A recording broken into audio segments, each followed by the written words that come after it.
all the information that we were given at the time was to eat less and move more, eat everything that's low fat and fat free. And it really did a number on my husband's metabolism. He was never okay with the excess fat weight that he was carrying. So as I created PhD, we implemented it into our own lives, 15 plus years ago. And I was able to drop weight, more weight than I was able to do whenever I was dancing professionally. And he dropped over 40 pounds. Welcome to the Dr. Ashley Show. Welcome to the Dr. Ashley Show. I'm Dr. Ashley, and today we're going to talk about why we store fat in the first place, why it tends to shift as we age, and then the steps to reverse it and prevent it from coming on in the first place. It's almost like we've got all these fat cell soldiers dispersed evenly throughout the body when we're younger. It's kind of like they're working for us. And then all of a sudden they drink some special juice and everything goes berserk and they all migrate and mobilize into the belly and start working against us. It's like our hair as we age. We have this nice hair on top, and then for some reason it starts to migrate down onto our shoulders or our back or something like that. I've talked in previous episodes a lot about the belly fat and the visceral fat and how it works. I want to explain that again, just in case this is one of the first times you're tuning in. And then let's talk about the benefits of the good type of fat, what that good type of fat is, and then again, how you can reverse and prevent the accrual of the unhealthy type of fat. So the most unhealthy type of fat is called visceral fat. It's belly fat, and it is like kryptonite. You do not want to have it. And for some reason, as we age, we start to pile on the fat in the belly. I've found over my 15 plus years of helping thousands of people drop weight that what happens in our lives is we have these triggers and it changes the way that we tolerate our food. So a common trigger that I see for women might be pregnancy or menopause. For men, generally it's associated with some kind of stress response, like a change in job or a relationship shift. And all of a sudden we start to experience this belly fat start to pack on our body. And we're thinking, what the heck? I'm eating the same way I did of the past, but now it's resulting in this belly fat gain. Well, what's happened is our body has gone through this shift and we now tolerate food in a different way. We start to pack on the pounds in the belly, and this belly fat starts to grow its own blood vessels. It gets its own oxygen supply and it starts to secrete its own hormones. And all this fat wants to do once it gets in there is get fatter as fast as possible. And it's secreting hormones in there that encourage its continued growth. It's almost like an entity in and of itself, and it has demands and urges and cravings, and it will not rest until you feed it. So this is why I look at weight gain as having nothing to do with you. It's not a flaw in personality or a lack of willpower. It's all driven hormonally by this thing that just wants to grow. It's also why you've witnessed weight regain. Let's say you lose the weight, but you only lose a portion of this excess fat weight in your belly that's like a tumor. And if you only drop a portion of that tumor, you know what's going to happen. It's only going to come back. It's like shaving the top off of a weed and leaving the root. It's only going to grow back. And so at PhD, our focus is on fully collapsing this belly fat so that you're not at a high risk of it coming back. We want to make sure that your metabolism is as fast and efficient as possible. And if you've got this visceral belly fat in there, you know that your metabolism is going to be much more slow and sluggish. And so what I want you to understand when it comes to fat, maybe not when it comes to your hair, but when it comes to fat, just because you're aging, just because you may have experienced this visceral fat, it doesn't mean that you're stuck with it. The good news is that you can reverse it, and the sooner the better. If you go to our website at some point, it's myphdweightloss.com, there's over 1,000 client experiences. And if you read through just a few of those client reviews and experiences, you'll see so many people say the only thing they regret is not starting sooner. Remember that action alleviates anxiety. Whatever's keeping you up at night is usually because you haven't taken action and you're not living within your values. You're not living in alignment with your goals. And so what I want to urge you through this episode is if you are struggling with excess fat weight, it's okay. It's not your fault, but you've got to take action. So first thing, why do we have this stupid fat in the first place? Well, actually, it is a part of our evolution. It's a part of what we need as a species. It's an ancient survival mechanism. In the past, think cave days, we had feast or famine. During feast, there was abundance and we would store fat so that we could use it during times of scarcity, during times of famine, which came up a lot.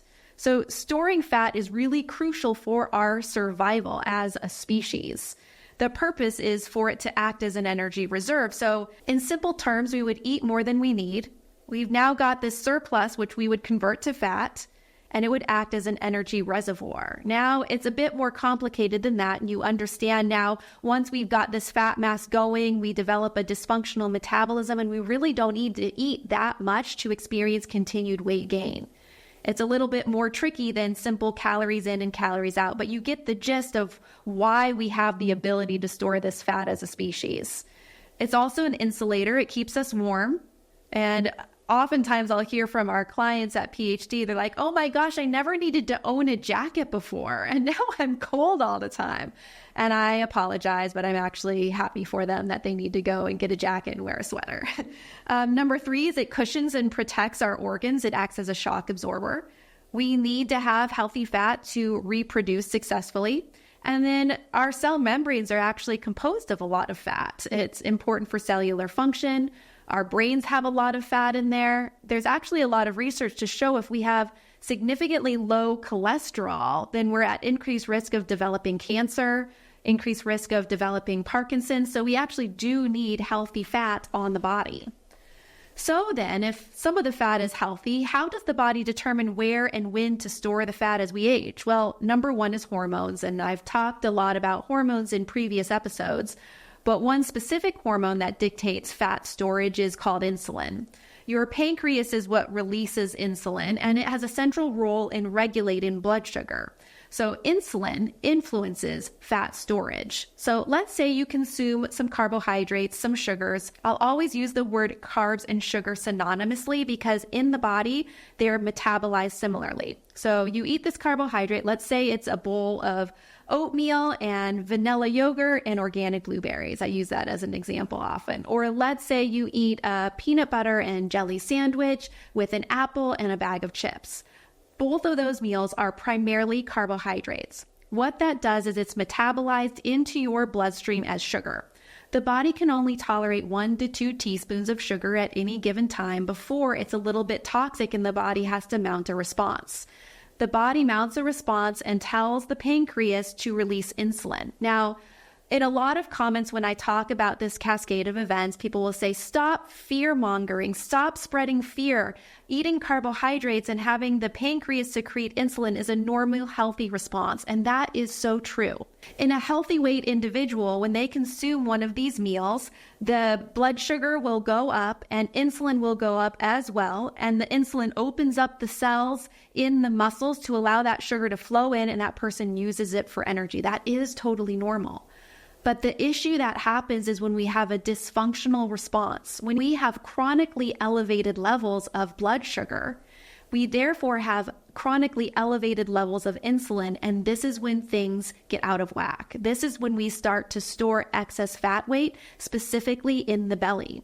So when we have chronically elevated levels of insulin, it promotes fat storage by facilitating uptake of glucose and fatty acids into the fat tissue, specifically in the belly. So if you've got excess fat weight specifically in the belly, you can better bet that you got some type of dysfunctional metabolism starting to develop where you will have more chronically elevated levels of blood sugar and insulin in the body, which promotes fat storage in the belly. We've talked about LPL a little bit in previous episodes. LPL stands for lipoprotein lipase, and what it does is it breaks down certain types of fats, triglycerides, that are circulating in your blood, and it breaks them down into fatty acids that can be taken up by the fat cells. So it helps to allow the fat cells to take up more fat more efficiently. It also attaches to the fat cell, and I want you to imagine it's like it opens up the doors to allow these fats to enter into the fat cell. LPL activity goes up on the fat cells in the belly in specific situations. One situation is when estrogen decreases, and this happens during menopause for women. It also increases activity when testosterone goes down, which happens generally as we age as men.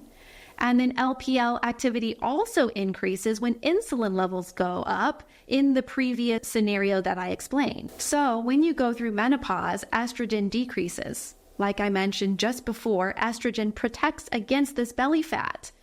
It decreases LPL activity. So when you've got low estrogen through menopause, you've got more of these vacuum suckers on your belly fat. Same thing goes for testosterone for you men and women. Testosterone is also important for women. When you've got low testosterone, it's likely that you've got less muscle mass, you've got more fat in the belly and more LPL and more insulin resistance. So these hormones, as we age, impact where we store and how we store fat significantly. Then we've also got genetics. Genetics predispose us to how and where we store fat. It's not a death sentence, but it is a wake-up call. If you've got a genetic predisposition to store fat efficiently, some of us are really good at it. I have a previous YouTube episode where I talk a lot about genetics, and I share Doug's story, my husband. He struggled, like I said, with weight issues ever since he was like 5 years old. And his parents were really well educated when it came to medicine, cardiothoracic surgeon and nurse. Like, it wasn't from lack of knowledge. All the information that we were given at the time was to eat less and move more, eat everything that's low fat and fat free. And it really did a number on my husband's metabolism. He was never okay with the excess fat weight that he was carrying. So as I created PhD, we implemented it into our own lives, 15 plus years ago. And I was able to drop weight, more weight than I was able to do whenever I was dancing professionally. And he dropped over 40 pounds. And he understands his propensity, his ease of gaining weight.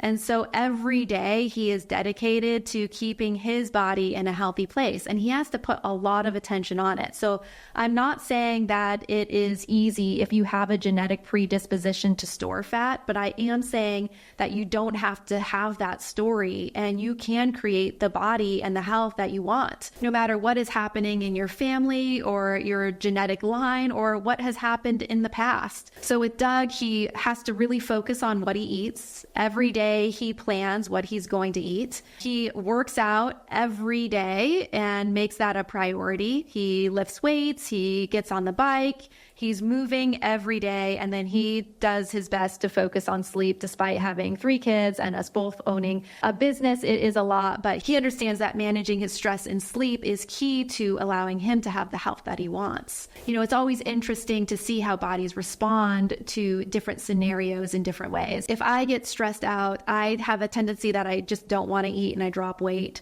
When he gets stressed out, he has a tendency that he wants to eat everything in sight, and he puts on 8 pounds in the blink of an eye. So our bodies are very different. I have my own struggles. For me, genetically, I put all my weight on in the belly. Any excess weight that I put on, I know it's going to pack on the belly first. And as a result, I also have a high risk of developing type 2 diabetes. It's in my family. We put weight on in the belly and we get type 2 diabetes. For Doug, he doesn't get type 2 diabetes. His family's very resilient. However, they do struggle with severe obesity as a result. And I share this with you just so you understand that we all have our different challenges, and it's important to prepare for those challenges. Another thing that's dictated by genetics is body shape. You could have an apple shape where you put the fat on in your belly like I do, or you could have a pear shape, and that's more of a healthier shape because you pack on the weight in your thighs and hips. For me, I will never really pack on weight, unfortunately, in the thighs and the hips. It just always goes to the belly. Our hip to ratio, therefore, that a lot of doctors look at is really genetic. A lot of folks also say that the fat cell size and the number of fat cells that we have is determined by our genetics. Our metabolic rate, the number of calories that we burn just doing nothing, can largely be dependent on genetics.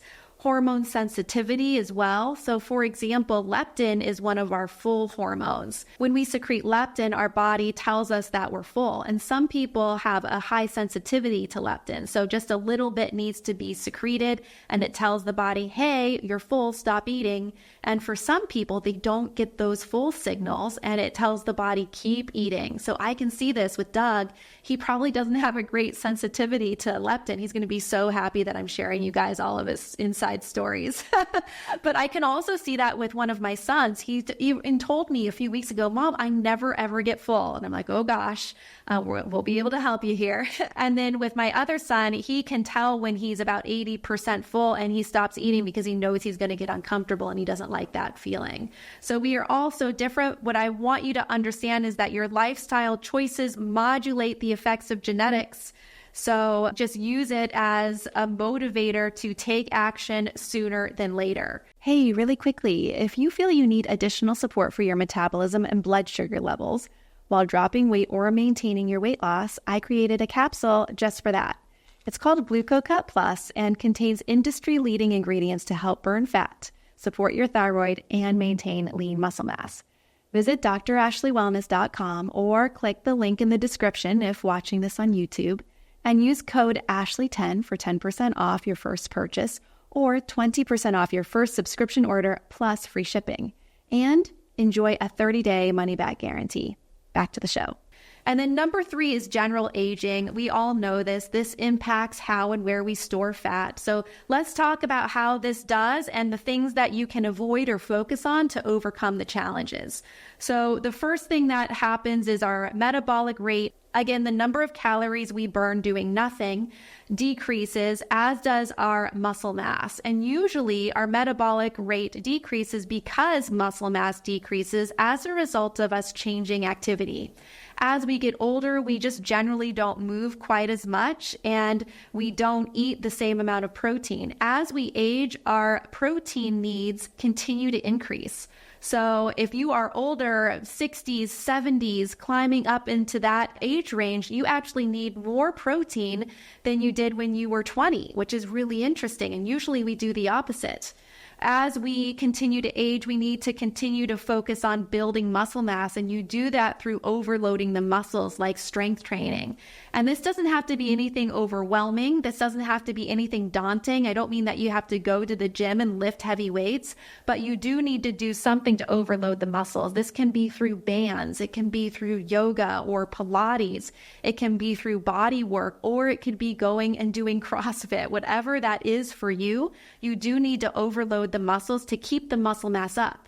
Muscle mass is your metabolic currency. It's the marker for longevity. It helps to keep your metabolism up. So make sure, number 1, that you are lifting something heavy and overloading those muscles, whatever that means for you, whatever is feasible for you. And number 2 is eating adequate protein. And I talk about getting about 0.8 to 1 gram of protein per pound optimal body weight.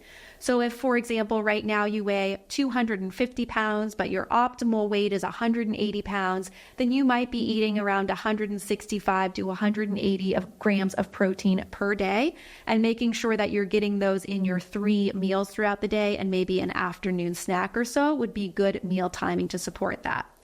Also, hormonal shifts that we've talked a lot about. Estrogen, testosterone, insulin, those hormones shift as we age. So a lot of great physicians and people in the medical community are proponents of hormonal replacement therapy. I think that's a good idea to look into if you are struggling as you age. Peter Attia has some really great content talking about hormones as we age. And then Dr. Doug, my husband, he also does a lot with hormone work. So it's at the top of our minds as we're going through and helping people as they hit their 40s, 50s, 60s plus. Specifically when it comes to bone health, that's what Dr. Doug focuses on. And hormone replacement therapy can be very helpful to also support bone health as you continue to age. Another hormonal shift that occurs that I've talked briefly about is insulin resistance. So what this means is that when you consume carbohydrates and sugar, it is metabolized out as sugar in the blood. And when we become insulin resistant, we can't get that sugar out of the blood as effectively and as efficiently when we're insulin resistant. And so as a result, we've got to get that sugar out somehow. And it's going to, as a protective mechanism against developing type 2 diabetes, flip over and store as fat. So generally, as we age, we don't tolerate carbs as well. When we're younger, we have a higher carbohydrate tolerance level. So you just need to recognize that as your age changes, as you hit through these different life stages, you've got to adapt your nutrition. If you keep eating the same way that you did when you were in your 20s and 30s, it likely will result in weight gain and poor health, unfortunately. So you've got to let go of the old dietary habits of your youth that no longer serves you. So you might have to look at your carbohydrate intake and reduce it slightly, especially if your activity has reduced as well. As we age, we've got this tendency to shift our subcutaneous fat. That's the healthy type of fat that lives right underneath the skin, into the fat of the belly, that visceral fat. So that's why you really do need to be aware and shift those dietary habits to support that shift in subcutaneous fat to belly fat. If you're interested in learning how to eat and what to do from a lifestyle perspective as you age, definitely check out my previous episode where I talk about longevity and anti-aging, because I give a lot of great tools and tactics in that episode. I talk a lot about sleep and stress and the importance of community as well. Those all factor in to helping prevent and reverse the belly fat accrual that none of us want. All right, you guys, that's it for today. I hope that you got a lot of great value. If you're watching this on YouTube, subscribe and leave a comment. Let me know if any of this information surprised you, or if you have any challenges associated with this belly fat and the fat starting to move into areas that are really new for you. If you're listening to this on a podcast platform, please leave a review and please subscribe. And remember, you've got to step up to make the change. Lead with your heart, train your mind, and do not negotiate with your body. See you next time.